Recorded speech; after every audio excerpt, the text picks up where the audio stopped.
કેમ છો વિદ્યાર્થી મિત્રો? મજામાં એકદમ. હવે તમારી બોર્ડ એક્ઝામ પૂરી થવાની જ છે અને તમે વિચારી રહ્યા છો કે સર બોર્ડ એક્ઝામ તો પતી ગઈ, ખૂબ સારી ગઈ, તમારી મેરેથોનનો ખૂબ ફાયદો થયો, અંતિમ પડાવનો ખૂબ ફાયદો થયો.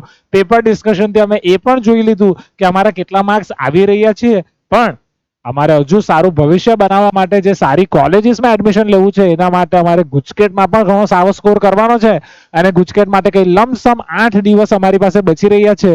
તો આ છેલ્લા 8 દિવસોમાં ગુજકેટની તૈયારી કેવી રીતે કરીએ, એ છેલ્લો પુશ, લાસ્ટ પુશ કેવી રીતે આપીએ કે અમે એમાં મેક્સિમમ માર્ક્સ લાવી શકીએ, તો એ બધા સવાલોના જવાબ તમને આ વિડીયોમાં મળશે. આવો હું તમને સ્ટેપ બાય સ્ટેપ આઈડિયા આપું. હું તમને 5 થી 6 સ્ટેપ્સ આપીશ જે તમારે ફોલો કરવાના છે. એટલે નોટ અને પેન લઈને બેસી જાઓ હમણાં. જે સ્ટેપ્સ હું કહું છું એ આવનારા 8 દિવસ માટે તમે ફોલો કરો. 110% તમારા ગુજકેટમાં ઘણા સારા માર્ક્સ આવશે. યસ, આ બધા સ્ટેપ્સને ફોલો કરો. સૌથી પહેલો સ્ટેપ છે નો યોર મેરિટ્સ, એટલે કે તમારા પ્લસ પોઈન્ટ કયા છે એ જાણજો, ખાસ સમજજો. 2011માં મેં ગુજકેટની એક્ઝામ આપેલી હતી બાળકો. મારા બોર્ડમાં કેમેસ્ટ્રીમાં 68 માર્ક હતા અને ગુજકેટમાં 24 માર્ક્સ હતા 40 માંથી કેમેસ્ટ્રીમાં. કેમેસ્ટ્રી વિષયની વાત છે, સમજો. બોર્ડમાં મારા ઓલમોસ્ટ 60% કરતા થોડા વધારે માર્ક્સ હતા, 68% માર્ક્સ હતા 100 માંથી. અને કેમેસ્ટ્રીના પેપરમાં ગુજકેટમાં 24 માર્ક્સ હતા 40 માંથી 60% માર્ક્સ. ફિઝિક્સમાં મારા 76 માર્ક્સ હતા અને ગુજકેટમાં મારા 28 માર્ક્સ હતા, 70%. સમજો. મેથ્સમાં મારા 100 માંથી 93 માર્ક્સ હતા બોર્ડમાં અને જે ગુજકેટ એક્ઝામ હતી એમાં મારા 40 માંથી 40 હતા. મને એ ખબર હતી કે મેથ્સ મારું સ્ટ્રોંગ છે, મને મારા મેરિટ્સ ખબર હતી, એટલે એના પર મેં બરાબર પ્રયત્ન કર્યો, બરાબર જોયું અને એ વર્ષની એક્ઝામમાં મેથ્સમાં જે ક્વેશ્ચન ખોટો આવેલો એક્ઝામમાં જેના જવાબ ઓપ્શનમાં હતા ને એ પણ મને ખબર પડી ગઈ હતી ત્યારે, કે મને ખબર છે કે ભાઈ આ ખોટું છે એમ કરીને. મારા શિક્ષકોના બધા સૂચનો મેં ફોલો કરેલા હતા. હું પણ તમને એ જ કહું છું, તમારા મેરિટ્સ જાણો. બીજી વસ્તુ, કેમેસ્ટ્રી ફિઝિક્સ મારું એટલું સ્ટ્રોંગ નહીં હતું. મને એટલું ખબર હતી કે કેમેસ્ટ્રી મારું 60% જેટલું સ્ટ્રોંગ છે, ફિઝિક્સ મારું 70% જેટલું સ્ટ્રોંગ છે. તો એના માટે મારું જે 60% 70% જેટલા ચેપ્ટર મારો સ્ટ્રોંગ હતા એ ચેપ્ટર પર મેં વધારે ફોકસ કર્યો અને પરિણામે એટલા માર્ક્સ મારા આવ્યા. હું અહીં મારા માર્ક્સ કહેવા નથી આવ્યો, હું કહેવા આવ્યો છું કે તમારા મેરિટ્સ પર ફોકસ કરીને તમારે એટલા માર્ક્સ લેવાના છે. કેમ? આનો જવાબ તમને મળશે બીજા પોઈન્ટમાં, અન્ડરસ્ટેન્ડ એક્ઝામ.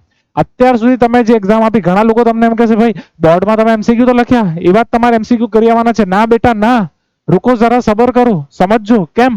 કારણ કે બોર્ડની એક્ઝામમાં નેગેટિવ માર્કિંગ નથી. એટલે બોર્ડની એક્ઝામમાં તમને બધા કહે છે આવડે તો લખો, નહીં આવડે તે પણ લખો.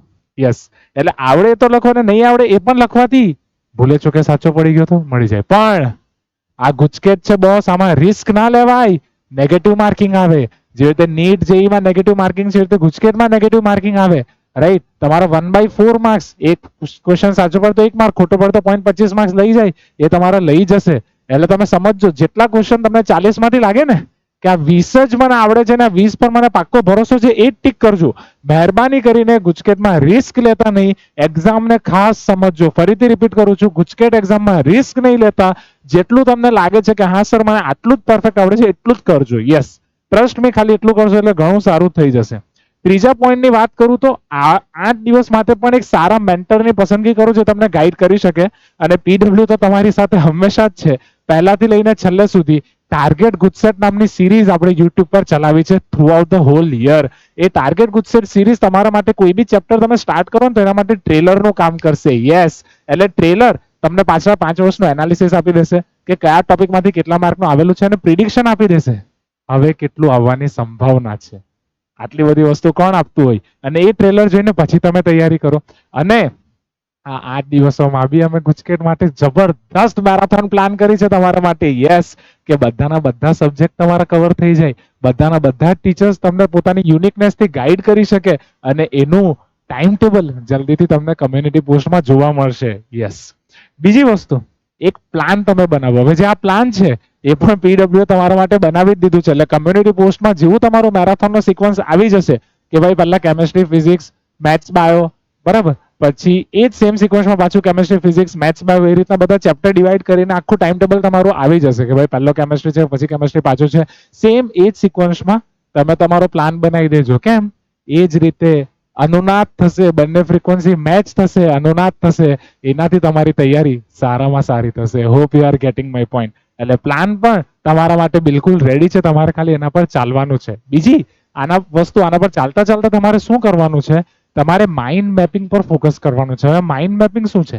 જેવી આપણી મેરેથોન થશે ને દરેક મેરેથોનમાં તમે જોયું છે આપણા દરેક શિક્ષકો એક ક્વેશ્ચન સાથે ઘણા બધા ઓપ્શન લઈને આવે છે.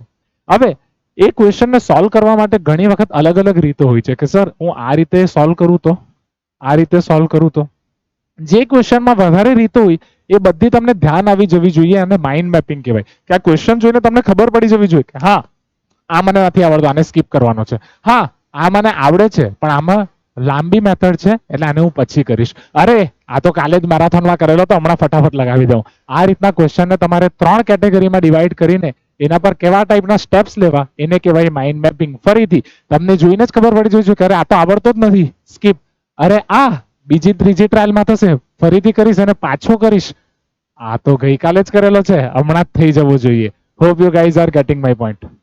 અને એક છેલ્લું સજેશન કે જ્યારે આ બધી મેરેથોન ચાલે તો નોટ અને પેન લઈને બેસજો. મેં ઘણી વખત ઘણા સ્ટુડન્ટ્સને એવું જોયું છે મેરેથોન ચાલ્યા કરે ને હા મજા આવી ગઈ મૂવી જોતા હોય એ રીતે, એવું નહીં ચાલે ભાઈ. આમાં તમે નોટ પેન લઈને બેસજો અને એ મેરેથોનમાં જે ક્વેશ્ચન સોલ્વ થાય તમે એને ઉકેલતા જજો. પીડીએફ તો તમને મળી જશે, પીડીએફ ખાલી તમારે પ્રશ્ન જોવા માટે યુઝ કરવાની, એને તમે લખતા જજો, ફોર્મ્યુલા બુક બનાવતા જજો.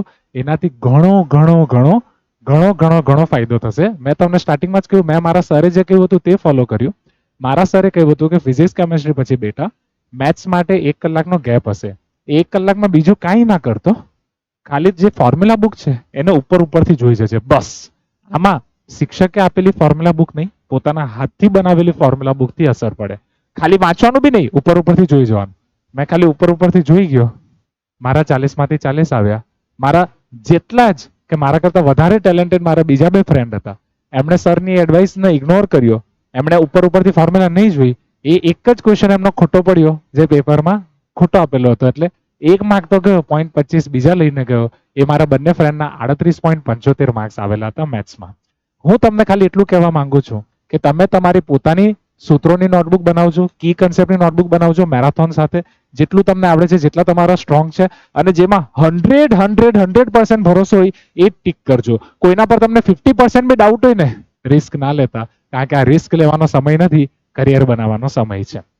અંતમાં ખાલી એટલું જ કહીશ કે આ લાસ્ટ પુશ છે, સ્ટ્રોંગ એન્ડિંગ ખૂબ ઇમ્પોર્ટન્ટ રોલ પ્લે કરે છે. યસ, કોઈ પણ એક્ઝામની પ્રિપેરેશનમાં ઘણા વિદ્યાર્થીઓ સ્ટાર્ટિંગ એકદમ સ્ટ્રોંગ કરે છે પછી ડલ થઈ જાય છે, પણ જેટલા વિદ્યાર્થીઓને મેં સ્ટ્રોંગ એન્ડિંગ કરતા જોયું છે, યસ, એન્ડિંગ જેટલી સ્ટ્રોંગ રીતે તમે કરશો, ભલે તમારી સ્ટાર્ટિંગ સ્ટ્રોંગ રીતે થઈ છે કે નથી થઈ, ભલે મિડમાં તમે અપડાઉન થયા કે નહીં, પણ એન્ડિંગ સ્ટ્રોંગ કરી લીધી તમે તો 110% હું તમને ગેરંટી આપું છું કે એ એક્ઝામમાં તમે વિજયી થશો.